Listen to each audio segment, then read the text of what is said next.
Quem é Jesus Cristo? Jesus Cristo é quem muitos dizem que é. Notemos aquele dia em que Saulo estava na estrada para Damasco perseguindo os cristãos. E de repente uma luz ofuscante apareceu e fez Saulo cair no chão. Então ele ouviu uma voz que dizia: Saulo, Saulo, por que você me persegue? A primeira pergunta que Saulo fez foi: quem é o Senhor? Quem é Jesus? Por que não podemos escapar dele? Por que ele está em nossa consciência, em nossa mente? Alguns fazem obras como poemas e óperas sobre ele. Ele é apenas um herói revolucionário ou é muito mais?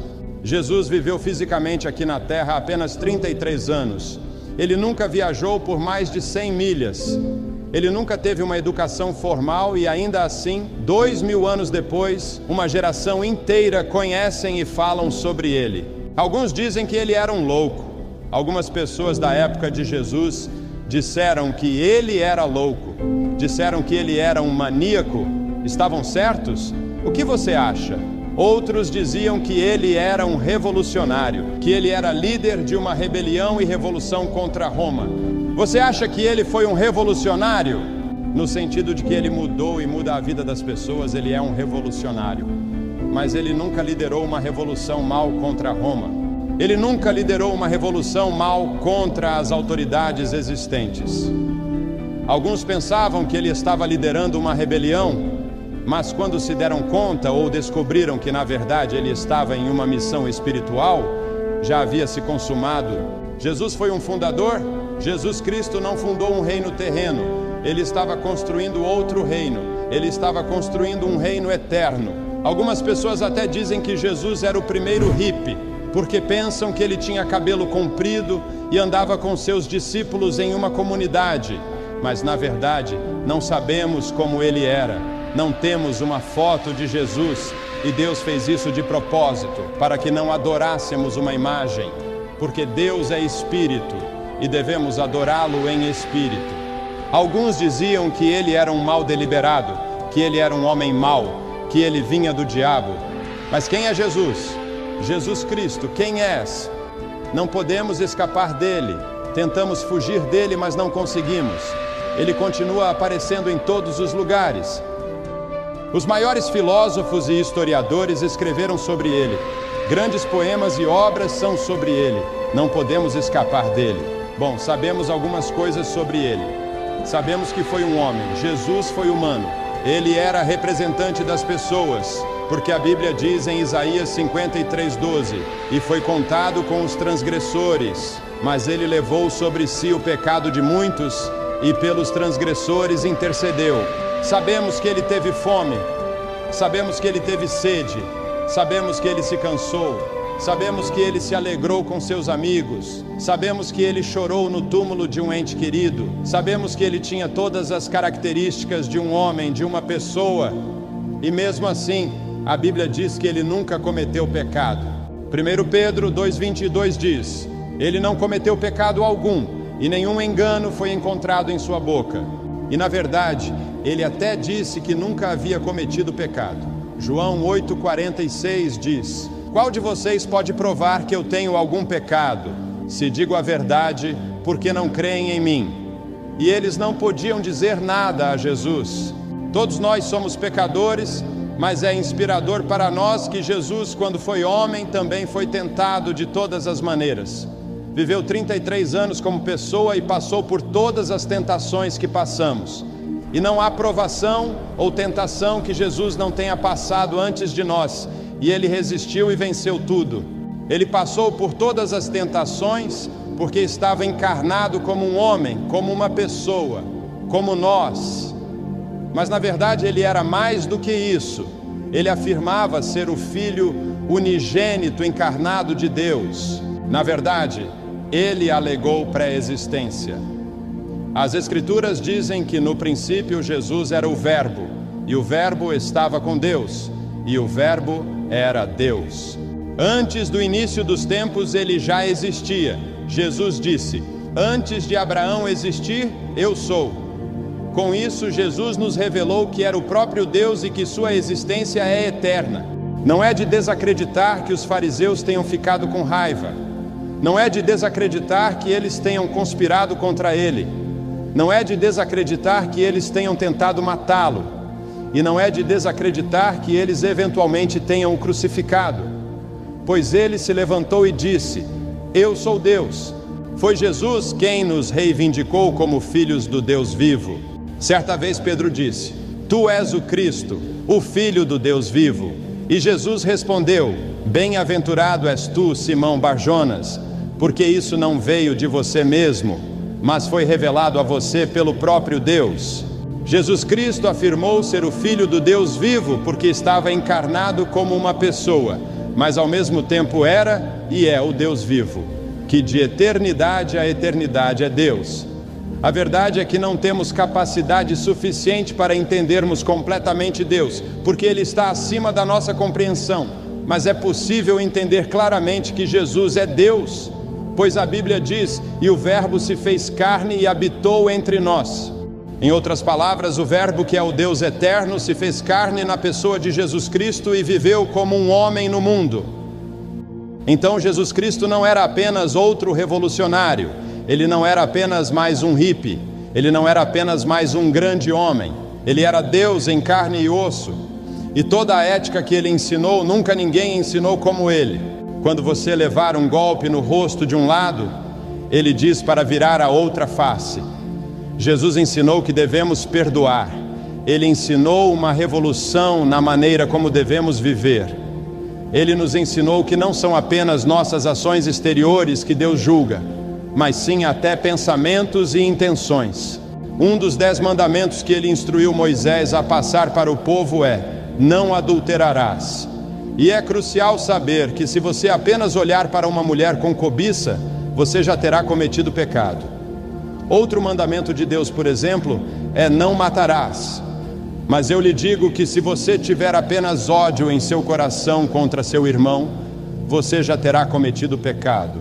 A ética que Jesus nos ensina é radical, e Ele exige que nós devemos ter uma vida de santidade, porque Ele mesmo, como pessoa, conseguiu viver esse tipo de vida. A verdade é que a luta contra o pecado não é fácil. Davi disse: eis que em iniquidade fui formado, e em pecado me concebeu minha mãe. Jesus disse em Mateus 15:19: porque do coração procedem os maus pensamentos, mortes, adultérios, fornicação, furtos, falsos testemunhos e blasfêmias. A maior parte do mal no mundo vem do coração humano, então tem que ter mudança, e é por isso que Jesus disse que devemos nascer de novo, devemos nos convertermos verdadeiramente, devemos ter um novo começo. Jesus enfrentou um percurso árduo de acusações que culminou na sua morte de cruz. Quero citar 3 acusações dos fariseus contra Jesus.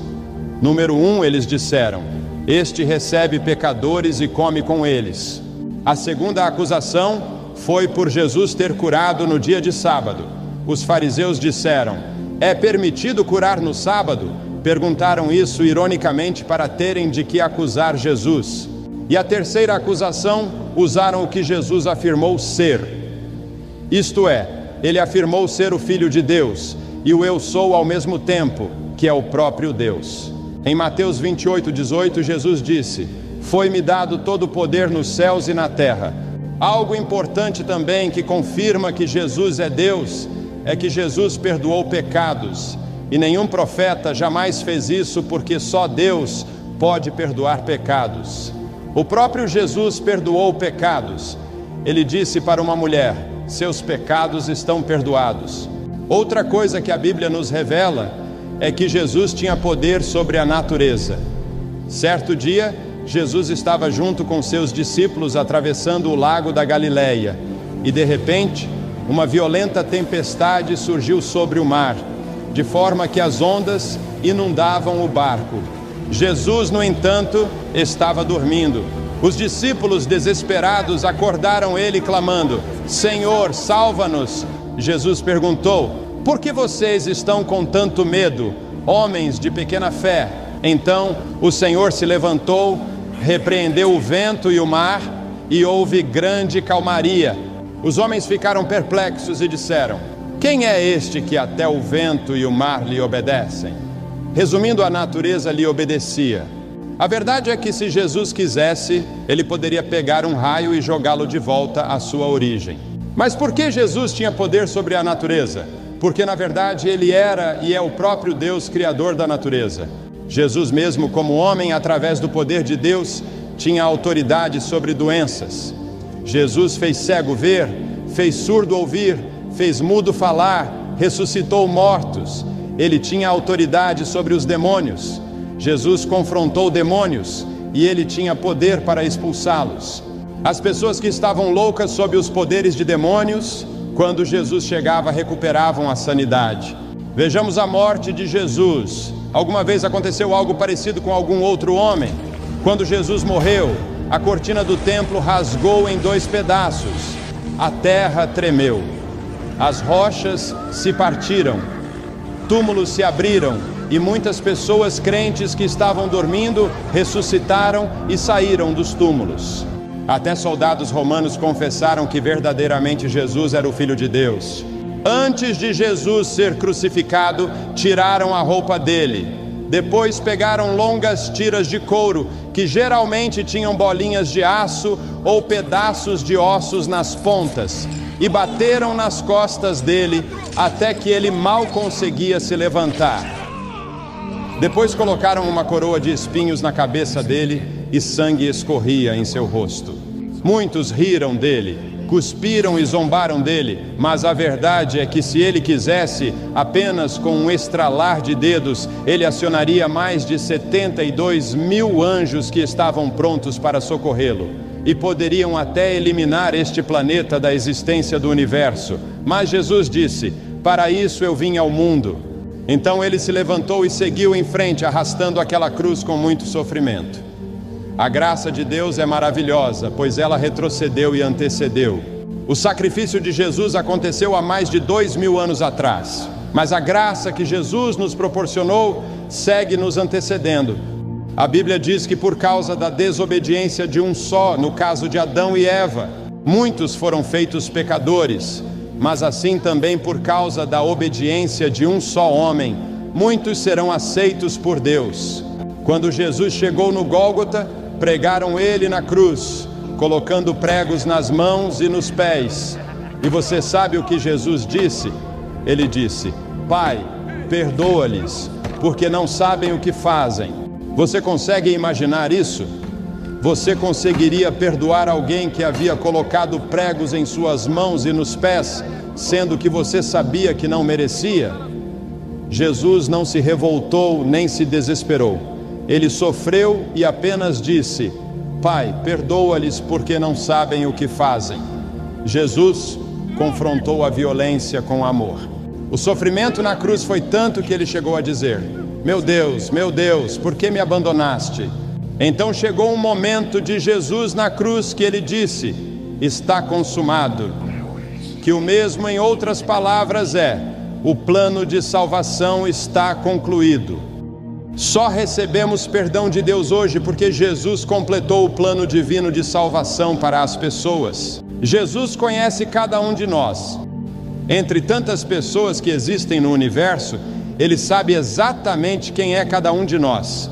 E quando Ele estava naquela cruz, Ele pensou em nós com amor, mesmo sem nem ainda existirmos fisicamente. E a prova do amor dele por nós é tudo o que Ele suportou. Que maravilhosa graça e ao mesmo tempo dolorosa. Já houve algum amor assim além do dele? Ele poderia ter sido resgatado, levado de volta ao céu e imediatamente assentado em seu trono. Mas ele preferiu suportar tudo por nós. Jesus concluiu a missão e ele já sabia que depois de 3 dias ressuscitaria dos mortos. Jesus sabia que a graça seria maravilhosa para nós. Jesus já sabia que seu nome seria glorificado até muitas gerações depois. Jesus já sabia que no futuro teríamos a possibilidade na eternidade de nos reunirmos com Ele em seu reino. A Bíblia nos diz que depois de Jesus dizer está consumado, Ele, inclinando a cabeça, entregou o Espírito. Jesus morreu para que as pessoas pudessem ser perdoadas dos seus pecados e também para termos a possibilidade de receber a vida eterna. Hoje só podemos achegarmos a Deus pelo sacrifício de Jesus por nós. Então o colocaram em uma tumba, e a ressurreição de Cristo foi a maior prova da divindade de Jesus e do Evangelho. Jesus Cristo está vivo. No domingo bem cedo, quando Maria Madalena e a outra Maria foram ao túmulo, elas ouviram a maior notícia que o mundo já conheceu. Ele não está aqui, ele ressuscitou, ele está vivo. A ressurreição de Jesus motivou os discípulos a irem por todo o mundo, anunciando que Jesus havia ressuscitado. Alguns cristãos vivem como se Jesus estivesse morto, mas ele não está, ele está vivo e reina. A verdade é que quando uma pessoa aceita verdadeiramente a Cristo, ela começa a ir em uma outra direção do mundo. Um cristão verdadeiro se vira e começa a remar contra a maré, e isso é difícil, mas esse caminho apertado estará levando para a verdadeira vida, ao contrário do caminho espaçoso do mundo, que leva à perdição. E conforme a pessoa vai envelhecendo, ela vê isso na prática. A Bíblia diz que o caminho dos prevaricadores leva à destruição. Jesus Cristo está vivo porque se Ele não tivesse ressuscitado dos mortos, se Ele não estivesse vivo, o cristianismo não existiria e ainda estaríamos condenados pelos nossos pecados. Paulo fala sobre isso em 1 Coríntios, no capítulo 15. Paulo fala que se Cristo não ressuscitou, a fé que temos é uma ilusão. Se Cristo não ressuscitou, os que morreram crendo em Cristo estão perdidos. Se a nossa esperança em Cristo só vale para esta vida, nós somos as pessoas mais infelizes deste mundo. Mas a verdade é que Cristo foi ressuscitado, e isso é a garantia de que os que estão mortos também serão ressuscitados. Porque assim como por meio de um homem veio a morte, assim também por meio de um homem veio a ressurreição. Assim como por estarem unidos com Adão, todos morrem, assim também por estarem unidos com Cristo, todos ressuscitarão. Existem evidências esmagadoras que confirmam a veracidade do cristianismo.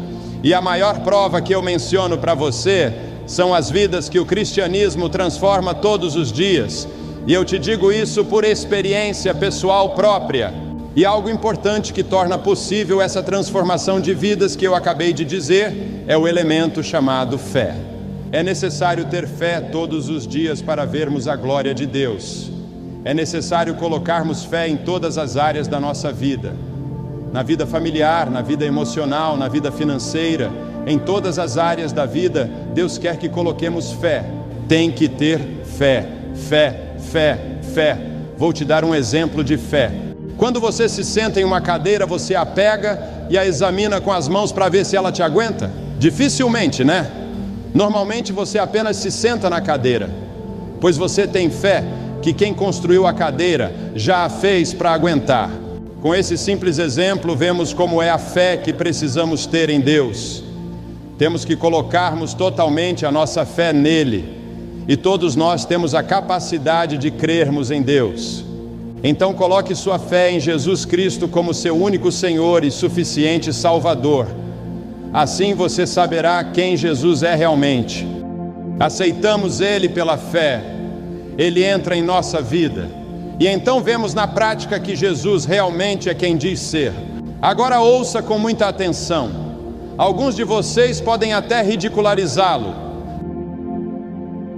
Alguns de vocês podem rejeitá-lo. Alguns podem simplesmente adiar e dizer: vou esperar até outra hora, ou você pode aceitá-lo agora como seu Senhor, seu Salvador e Mestre da sua vida. Então Ele entrará em seu coração, perdoará os seus pecados e mudará a sua vida.